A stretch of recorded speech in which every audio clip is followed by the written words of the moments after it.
2 கடிதங்கள் வந்திருந்தன. ஒன்று அவர் எதிர்பார்த்து கொண்டிருந்த டிஎன்ஏ ரிப்போர்ட்.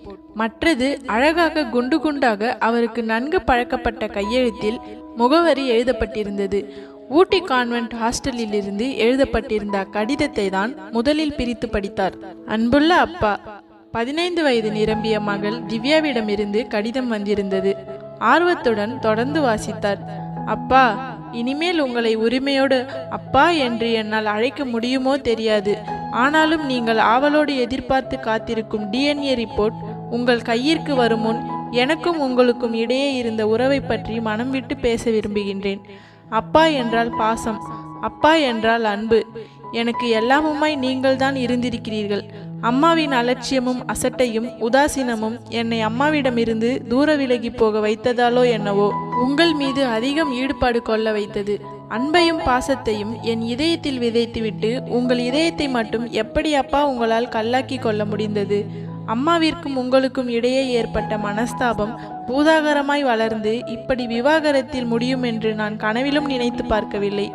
இவளுக்கு அப்பா நீங்கள் அல்ல என்று அம்மா ஆவேசமாக கத்தி கூச்சல் போட்ட போது கூட நான் அதை பெரிதுபடுத்தவில்லை. ஆனால் நீ என் பெண்தானா என்ற கேள்விக்குறியோடு என்னை நீங்கள் நிமிர்ந்து பார்த்தீர்களே, அதைத்தான் என்னால் தாங்க முடியவில்லை. பெற்றோருக்குள் ஏற்படும் பிரச்சனைகளால் பிஞ்சு மனங்கள் எப்படியெல்லாம் பாதிக்கப்படுகின்றன என்பதை ஏன் தான் பெற்றோர்கள் உணர்ந்து கொள்ள மறுக்கிறார்களோ தெரியாது. என் எதிர்காலத்தை நினைக்க எனக்கே பயமாக இருக்கிறது. எல்லோர் பார்வையிலும் நான் ஒரு கேள்விக்குறியாய் தெரிகிறேன். என்னை பொறுத்தவரை எனக்கேற்பட்ட இந்த பாதிப்பு ஒரு மாறாத ரணமாய் என் மனதில் பதிந்து விட்டது. அப்பா, கடைசியாக உங்களிடம் ஒரு வேண்டுகோள். விஞ்ஞானம் முன்னேறிவிட்டது. அம்மா சொன்னது உண்மை என்றால் டிஎன்ஏ ரிப்போர்ட் வந்ததும் நான் உங்கள் பெண் அல்ல என்று நிரூபணமாகிவிடும். அந்த நிமிடமே நான் உங்களை விட்டு அந்நியப்பட்டு விடுவேன். அப்படி ஒரு நிலைமை ஏற்படும் முன் கடைசியாக ஒரு முறை உங்களை சந்திக்க விரும்புகின்றேன். எனக்கென்னவோ உங்கள் தோளில் முகம் புதைத்து மனதில் இருப்பதையெல்லாம் உங்களிடம் அழுது கொட்டி தீர்க்க வேண்டும் போல இருக்கிறது. உங்கள் பிடிவாதத்தை கைவிட்டு என்னை பார்க்க ஒரே ஒரு முறையாவது வருவீர்களா? அந்த கடிதத்தை வாசித்ததும் அவர் இடிந்து போய்விட்டார். கணவன் மனைவி பூசல் காரணமாக ஒன்றுமறியா குழந்தை வீணாக தண்டிக்கப்படுகிறாளே என்று நினைத்தார். விவாகரத்து கோரும் அளவிற்கு அவர் என்னதான் தப்பு செய்தார்? கல்யாணமான புதிதில் அவருக்கு ஏற்ற மாதிரி நடந்து கொண்ட மனைவி காலப்போக்கில் தன் சுயரூபத்தை காட்டத் தொடங்கினாள். சிறிது சிறிதாக அவர்களுக்குள் தொடங்கிய பிரச்சனை குழந்தை பிறந்த பின்பும் தொடர்ந்து விஸ்வரூபம் எடுத்தது. அவரிடம் பணம் இருந்தது, அவளிடம் அழகும் இளமையும் இருந்தன. அவளது விருப்பம் இல்லாமல் அவளது குடும்பத்தின் நிர்பந்தம் காரணமாகத்தான் இந்த கல்யாணம் நடந்தது என்பது அவளாக சொல்லும் வரை அவருக்கு தெரியாது. ஆனாலும் தனது குடும்ப சூழ்நிலையை மனதில் கொண்டு அவரிடம் உள்ள வசதிகளை அனுபவிப்பதற்காக அவளும் இவ்வளவு காலமும் மௌனமாய் அவரோடு ஒத்து போயிருக்கிறாள். உனக்கு விருப்பம் இல்லாமலா இந்த கல்யாணம் நடந்தது? ஆமா, என்னை ஒரு பெண்ணை யாருமே மதிக்கல. உங்களுடைய பணத்தை குறிவைத்து என் ஆசைகளை, என் காதலை, கடந்த காலத்தை எல்லாவற்றையுமே எங்க அப்பா அடமானம் வைத்து விட்டாரே. அவள் விசும்பி விம்மலாய் வெடித்தாள். காதலா? ஆமாம், காதல்தான். என் காதலனை திருமணம் செய்ய போவதாக நினைத்துதான் அவனோடு நான் நெருங்கி பழகினேன். ஆனால் விதிதான் உங்கள் விருப்பத்தில் வந்து விளையாடி விட்டதே. இனிமேலாவது எனக்கு விவாகரத்து மூலமா விடுதலை கொடுங்க. அப்போ இத்தனை காலமும் என்னோட வாழ்ந்தது இந்த மீனாவோட உடம்பு மட்டும்தான், மனசல்ல. இனியும் போலியாய் என்னை நானே ஏமாற்றிக் கொண்டு உங்களோடு வாழ என்னால முடியாது. எனக்கு இந்த நரகத்திலிருந்து விடுதலை வேணும்.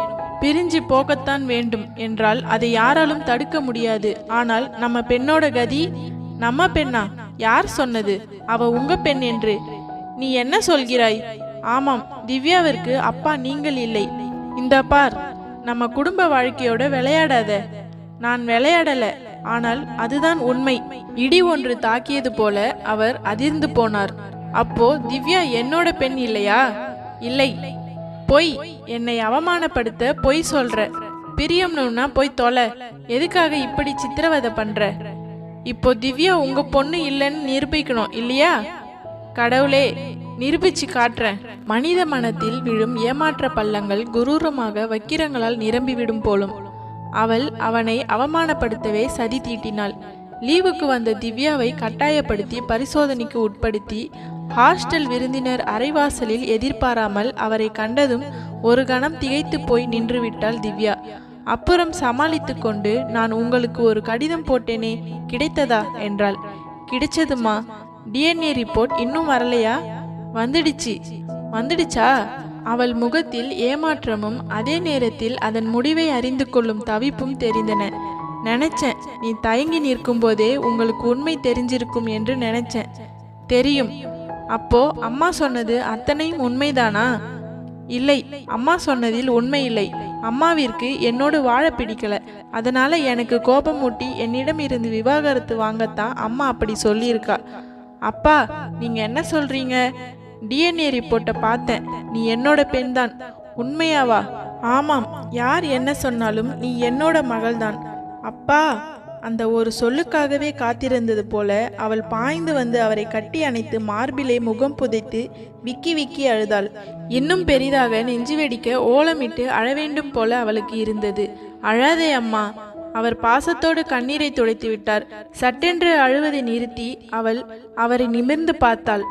இனிமேல் நான் அழமாட்டேன். எனக்கும் அப்பா இருக்கிறார். அவள் சந்தோஷ மிகுதியால் அவர் கைகளுக்குள் முகத்தை புதைத்து வாய்விட்டு சிரித்தாள். மகளை திருப்திப்படுத்திய சந்தோஷத்தோடு அவர் வீடு திரும்பினார். வீடு வந்ததும் முதல் வேளையாக பிரித்து படிக்கப்படாத அந்த டிஎன்ஏ ரிப்போர்ட்டை அப்படியே கவரோடு சேர்த்து கிழித்து குப்பை தொட்டியில் போட்டார். மனம் அமைதியாக இருந்தது. இந்த அமைதிக்காக அவர் கொடுத்த விலை கூட அதிகமாக தோன்றவில்லை. மீனா கோரிய விவாகரத்தில் பரஸ்பர சம்மதம் என்று மறுபேச்சின்றி கையெழுத்து போட்டு கொடுத்திருந்தார். பதிலுக்கு அவளும் டிஎன்ஏ அறிக்கை முடிவை திவ்யாவிடம் வெளியிடுவதில்லை என்று வாக்குறுதி அளித்திருந்தாள். விவாகரத்து வழக்கு முடிய சிறிது காலம் ஆகலாம். ஆனால் திவ்யாவின் நிம்மதி ஆயுட்காலத்திற்கும் நீடிக்கும்.